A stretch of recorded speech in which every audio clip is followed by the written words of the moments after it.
লঙ্কা চাষ আমাদের খুবই একটি গুরুত্বপূর্ণ চাষ। এই লঙ্কা চাষ করতে গেলে যে সমস্যার সম্মুখীন হতে হয় সেই সব সমস্যার সম্মুখীনগুলো আপনাদেরকে আমি সামনে তুলে ধরব।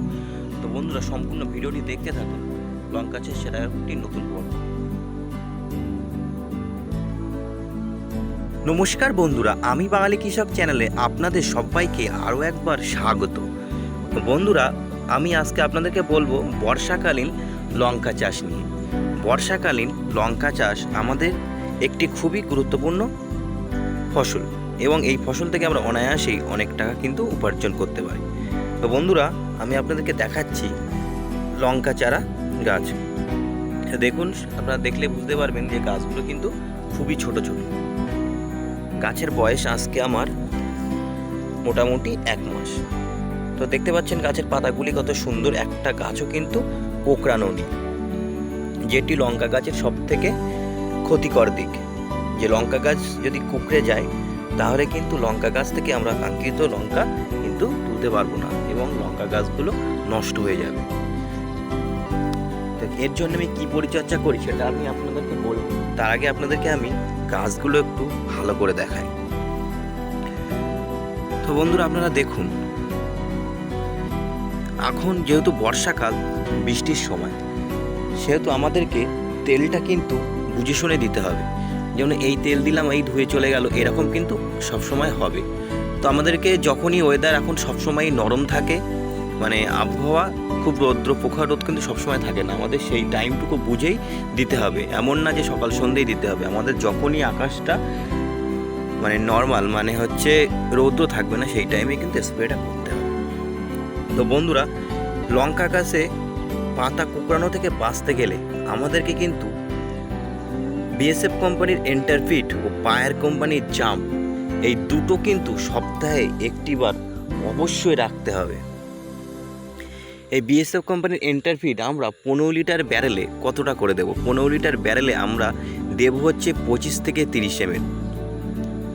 আর বায়ার কোম্পানির একটি 2 গ্রামের পাতা পাওয়া যায়, সেটি দিতে হয় 15 লিটারে একটি। এই দুটো মিশিয়ে আমরা কিন্তু স্প্রে করব সপ্তাহে একবার। এরপর বলি একটু দামি কীটনাশকের কথা, যেটি হলো সিমোডিস। এই সিমোডিসটা কিন্তু আমাদেরকে 15 দিন অন্তর একবার দিতে হবে, মানে মাসে 2 বার। সিমোডিস আমরা কতটা দেবো? 15 লিটার ব্যারেলে আমরা 15 ml দিতে পারি বা 12 ml দিতে পারি, দিয়ে কিন্তু আমাদের স্প্রে করতে হবে। তাহলেই আমাদের গাছ এমন চকচক ও সুন্দর থাকবে এবং আমরা আমাদের কাঙ্ক্ষিত ফসলটা নিতে পারবো। তার সাথে সাথে যেহেতু এখন বর্ষাকালীন সময়, আমি এখন ভিডিওটি করছি ও বৃষ্টির সময়, আমাদের এই গাছের গোড়ার দিকটাও নজর রাখতে হবে। গাছের গোড়ার দিকটা কীভাবে নজর রাখবো? যে না, গাছে কিন্তু নানান রকম পশলা রোগ বা পাতায় কিন্তু নানান রকম পশলা রোগ কিন্তু চলে আসতে পারে। এর জন্য আমরা রেডোমিড গোল্ড এই কীটনাশকটি আমরা কিন্তু গাছের গোড়াতে সপ্তাহে একবার করে স্প্রে করব।